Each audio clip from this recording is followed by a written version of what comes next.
Hello friend, welcome back आपका अपने YouTube channel सबसे मंत्रा में मैं हूँ पसंद। दोस्तों आप जानते हैं कि हमारा जो क्रैश कोर्स चल रहा है फिजिक्स का 2021 के लिए एनडीटी तथा एयरफोर्स के लिए, आज उसका दोस्तों नेक्स्ट टॉपिक लेके आपके सामने उपस्थित हूं। दोस्तों देखिए दोस्तों, जो इस कोर्स में हम क्या कराते हैं, क्रैश कोर्स में आपका जो चैप्टर वाइज रिवाइज होती है, जैसे कि अपने प्ले लिस्ट में आप हमारे प्ले लिस्ट पर जाके देख सकते हैं। हर चैप्टर के कॉन्सेप्ट वाइज रिवाइज मिलेगा। इसमें दोस्तों आपको टॉप 10 क्वेश्चन मिलते हैं, जिसमें कुछ क्वेश्चन लो होते हैं, कुछ क्वेश्चन लेंथी भी होते हैं और कुछ क्वेश्चन इजी भी होते हैं। दोस्तों कुछ कॉन्सेप्ट आधारित होते हैं तो कुछ न्यूमेरिकल टाइप में होते हैं। जैसा चैप्टर दोस्तों वैसे हम क्वेश्चन रखते हैं। अगर हमको लगता है जैसे हम कई टाइप की किताबें करते हैं, तो उन किताबों में से अगर हमको लगता है कि अगर इस चैप्टर में से न्यूमेरिकल ज़्यादा आते हैं, कॉन्सेप्ट वाले कम आते हैं, तो उस क्वेश्चन में से हम हर एक टाइप का न्यूमेरिकल कराने की कोशिश करते हैं। दोस्तों ठीक है दोस्तों, तो शुरुआत करते हैं आज के क्वेश्चन के साथ, आज की वीडियो के साथ। दोस्तों आज जो हमारा चैप्टर है वो है कम्युनिकेशन सिस्टम, संचार व्यवस्था। इस चैप्टर से दोस्तों बेहद ही जहाँ तक क्या मेरे हिसाब से न्यूमेरिकल आने की संभावना ना के बराबर होती है, लेकिन कॉन्सेप्ट पर आधारित क्वेश्चन पूछे जाते हैं और कई क्वेश्चन डायरेक्टली परिभाषा के आधार पर पूछ जाते हैं। जो परिभाषा होती है उसी के आधार पर क्वेश्चन पूछ लिए जाते हैं। तो देखिए दोस्तों, उसको चैप्टर को भी मिस मत करें, क्योंकि ये चैप्टर दोस्तों सिंपल बहुत है, जिसके कारण ही लोग उसको इग्नोर कर देते हैं और आखिर में इस चैप्टर के क्वेश्चन वहाँ पर गलत करके आते हैं। तो देखिए दोस्तों, इसके मोस्टली क्वेश्चन है, उन सबको मैं नंबर बाई नंबर कराता चलता हूँ। शुरू करते हैं पहले क्वेश्चन के साथ। विद्युत चुंबकीय तरंगें जिनका उपयोग दूर संचार में होता है वे होती हैं। विद्युत चुंबकीय तरंगें जिनका उपयोग दूर संचार में होता है, किया जाता है, वे होती हैं।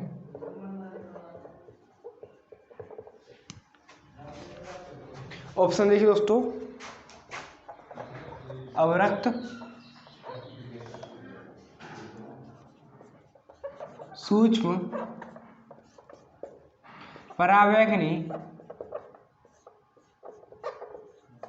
या डी दृश्य। दोस्तों वो होती हैं दोस्तों, जैसे कि आपको पता ही है, जो विद्युत चुंबकीय तरंगें होती हैं वो हमारी सूक्ष्म तरंगें होती हैं। देखा दोस्तों, आपको बहुत सिंपल क्वेश्चन मिलेंगे इस चैप्टर के, और कहने का मतलब पूरी जो फिजिक्स है उसमें सबसे सिंपल चैप्टर यही होता है मेरे हिसाब से। तो क्योंकि इसमें न्यूमेरिकल में आने की संभावना ना के बराबर होती है, कॉन्सेप्ट पर भी परिभाषा पर आधारित क्वेश्चन होते हैं। दूसरा क्वेश्चन देखिए, वाहक तरंगों पर किसी सूचना के अध्यारोपण की प्रक्रिया का नाम है।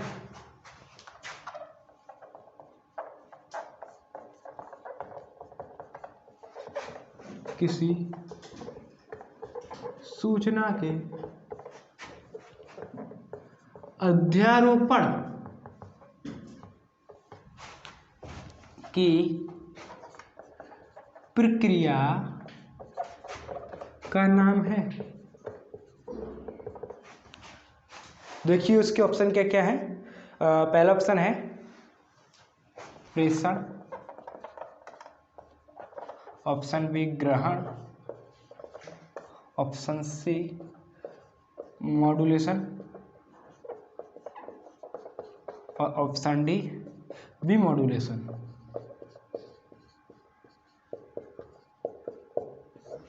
दोस्तों जैसे कि आप जानते हैं, जानते होंगे कि मॉड्यूलेशन की परिभाषा दी गई ऊपर, और इसी में ऑप्शन पूछा जाता है। जैसे कि मैंने आपको बताया था, इस चैप्टर क्वेश्चन में ज़्यादातर परिभाषाएं होती हैं या फिर उनका कॉन्सेप्ट होता है, जो इसमें बहुत ईजी कॉन्सेप्ट होता है, बहुत लेंथी क्वेश्चन नहीं होता। ये मॉड्यूलेशन की परिभाषा ये जो ऊपर दी गई है। अगला क्वेश्चन पढ़िए।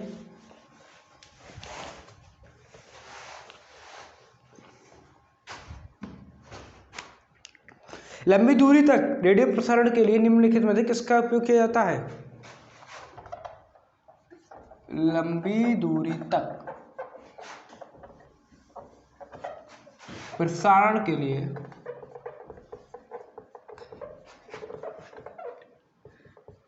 निम्नलिखित में से किसका उपयोग किया जाता है?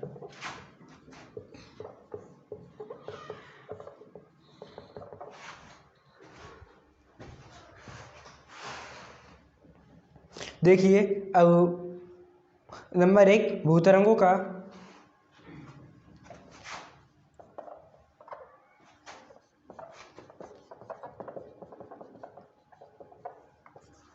नंबर बी दोस्तों यहाँ पर है आयन मंडलीय तरंगों का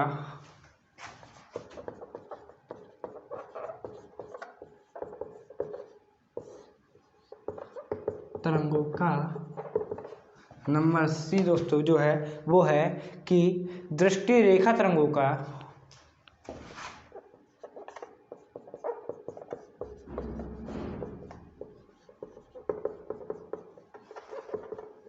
और नंबर डी है उपग्रह संचार का।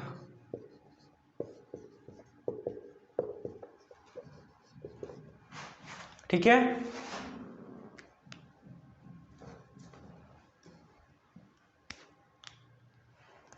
दोस्तों इसमें जो राइट आंसर है वो है आयन मंडलीय तरंगों का। जो निश्चित दूरी की मतलब सॉरी लंबी दूरी की प्रसारण के लिए दोस्तों आयन मंडल तरंगों का हम यूज करते हैं। आयन मंडल का जो संचार व्यवस्था है इसमें एक बहुत ही बड़ा योगदान होता है दोस्तों।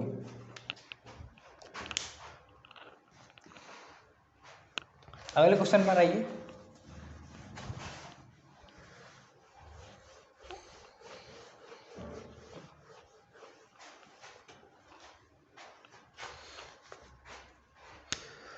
ट्रांसड्यूसर एक युक्ति है।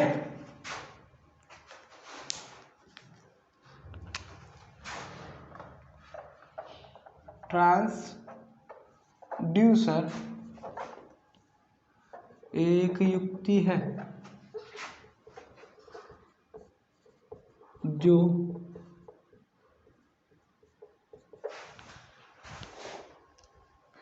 ध्वनि ऊर्जा को विद्युत ऊर्जा में बदलती है।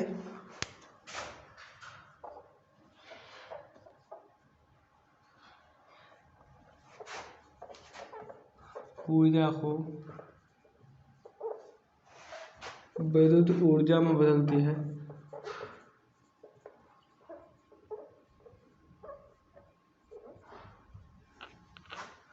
बी विद्युत ऊर्जा को ध्वनि ऊर्जा में बदलती है।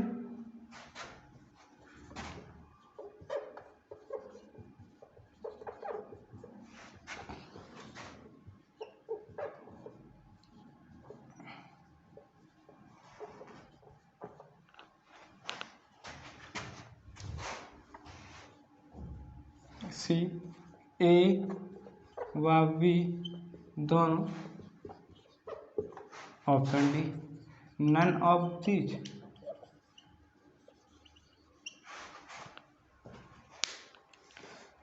दोस्तों जो इसमें ऑप्शन हमारा राइट है वो है सी, क्योंकि जो ट्रांसड्यूसर होता है एक युक्ति होती है, एक यंत्र होता है, आप कह सकते हैं एक मशीन होती है, वो ध्वनि ऊर्जा को विद्युत ऊर्जा तथा विद्युत ऊर्जा को ध्वनि ऊर्जा दोनों पर कम करती है। ठीक है,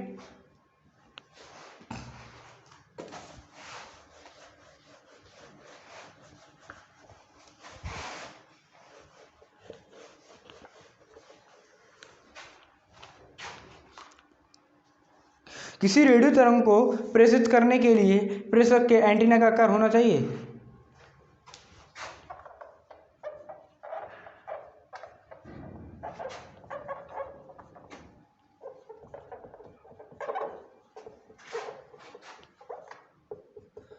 प्रेषित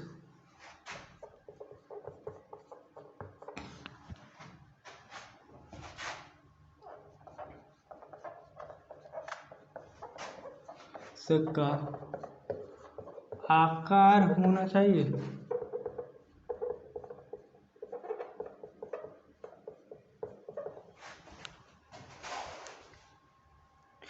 नंबर 1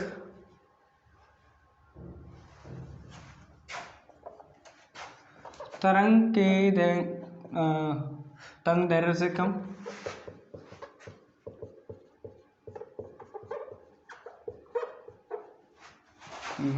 नंबर 2 तरंग के तरंगदैर्घ्य से अधिक नंबर 3 तरंग के तरंगदैर्घ्य से के बराबर नंबर डी कुछ भी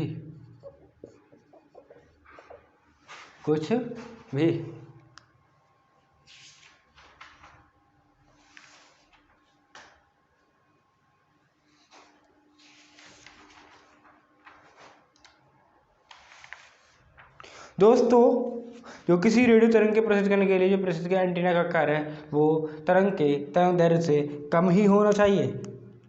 ये डेफिनेटली है, ठीक है। Option A is right answer.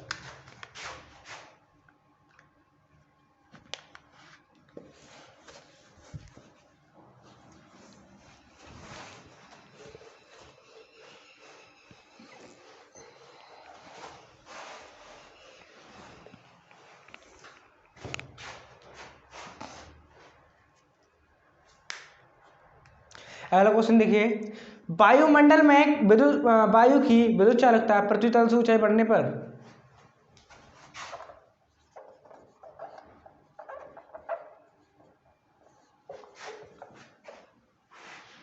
विद्युत चालकता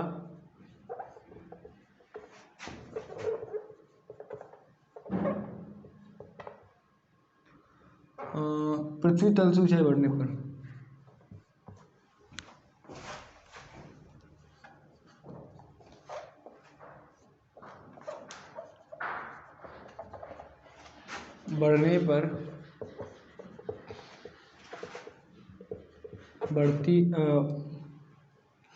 बढ़ती है, ये सब बताना है।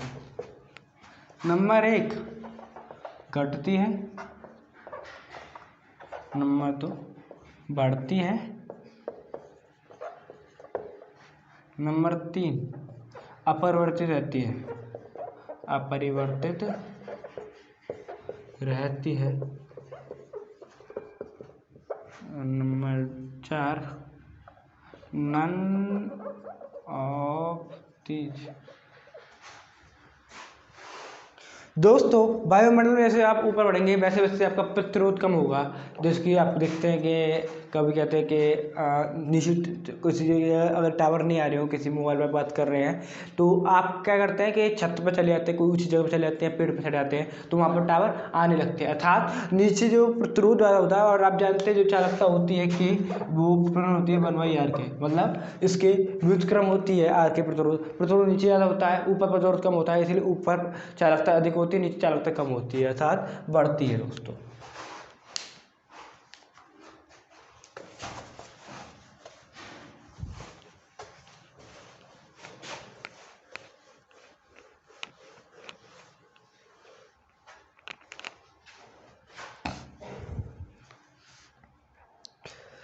अंतरिक्ष संचार में पृथ्वी के वायुमंडलीय कौन सी परत की महत्वपूर्ण भूमिका होती है?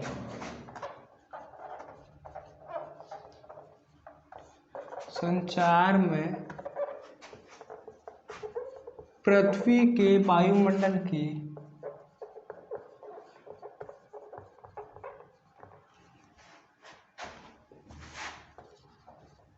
कौन सी परत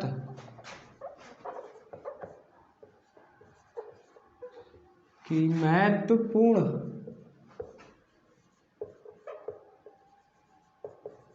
भूमिका होती है?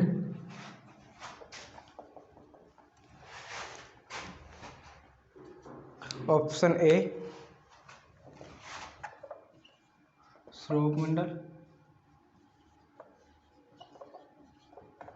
बी संपात मंडल, सी आयन मंडल, और डी ऑप्शन जो है वो हमारा मध्य मंडल।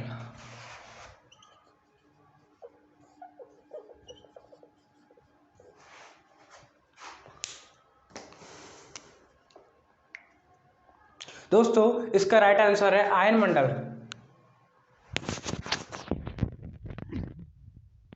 जो आयन मंडल होता है दोस्तों, वो अंतरिक्ष संचार में पृथ्वी के वायुमंडल की मतलब कि जो आयन मंडल की बहुत बड़ी भूमिका होती है, जैसे कि मैंने आपको पहले ही बता दिया है। तो आयन मंडल इसका राइट आंसर है।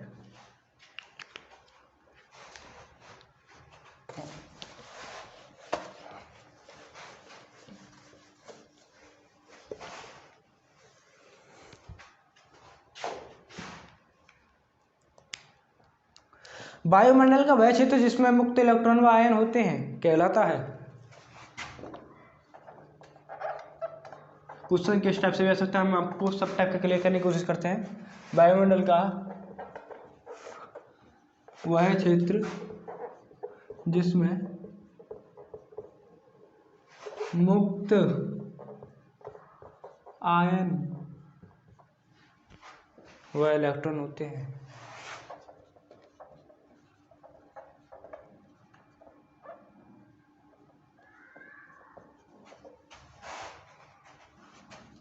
नंबर 1 संपात मंडल,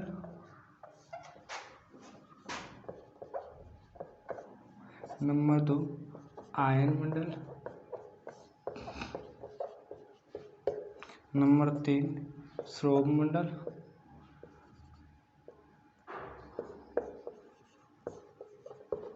और नंबर 4 नन ऑफ दीज। दोस्तों इसमें जो हमारा राइट आंसर है, जैसे कि मैंने आपको पहले बताया था कि जो हमारा संपात मंडल बहुत ही ज़्यादा यूजफुल होता है इसके लिए, सॉरी आयन मंडल, इसका राइट आंसर भी आयन मंडल ही है। ठीक है दोस्तों, आयन मंडल में यूजफुल क्यों है? क्योंकि इसमें मुक्त आयन व इलेक्ट्रॉन होते हैं। क्या होते हैं? क्या होते हैं? मुक्त इलेक्ट्रॉन व आयन होते हैं। इसके कारण दोस्तों यह है अंतरिक्ष संचार में महत्वपूर्ण भूमिका निभाता है।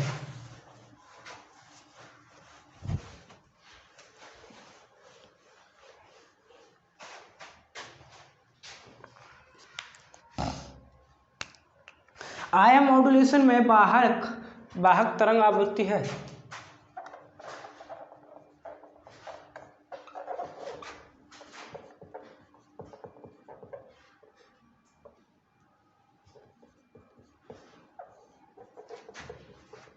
वाहक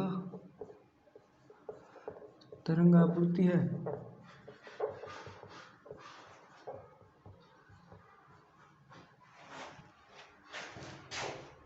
इसके आंसर बताना है।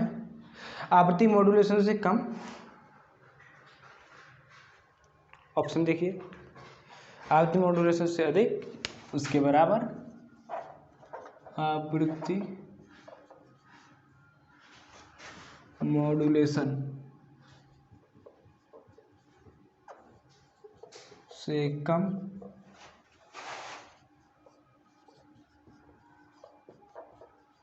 आवृत्ति मॉड्यूलेशन के बराबर,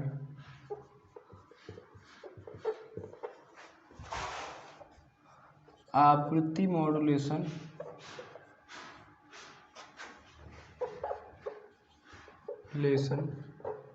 से अधिक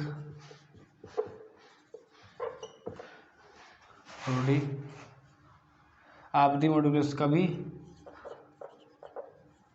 आवृत्ति मॉड्यूलेशन से अधिक तथा कभी कम। जिस तरह से दोस्तों हमारे जो एग्जाम में जो क्वेश्चन आते हैं वो बच्चे को कंफ्यूज करने की कोशिश करते हैं, हम उस टाइप के क्वेश्चन भी आपके सामने रखते हैं ताकि आप आगे चल के कंफ्यूज ना हो। दोस्तों इसका आंसर है आवृत्ति मॉड्यूलेशन से कम।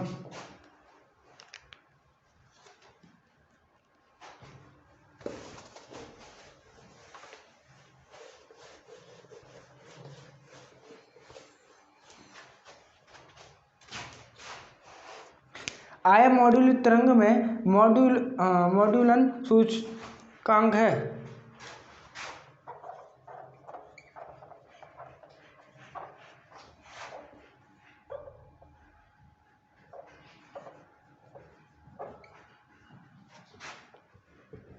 तरंग में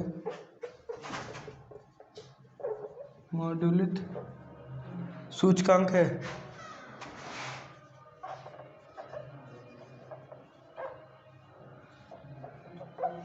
ऑप्शन देखिए दोस्तों, इसके ऑप्शन क्या क्या हैं? सदैव 0,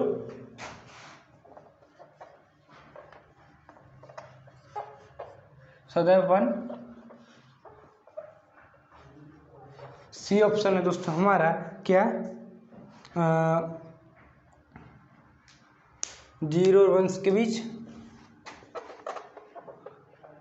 1 के बीच, और D minus infinite to infinite.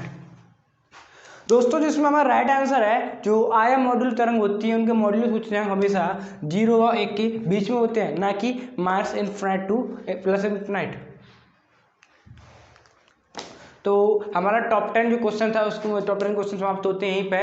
दोस्तों उम्मीद करता हूँ वीडियो आपको पसंद आई होगी। वीडियो पसंद है तो लाइक करें, कमेंट करें, शेयर करें, चैनल को सब्सक्राइब करें, बेल आइकन जरूर दबा दें। मिलते हैं आपसे अगले सेक्शन के लिए, तब तक के लिए दोस्तों धन्यवाद।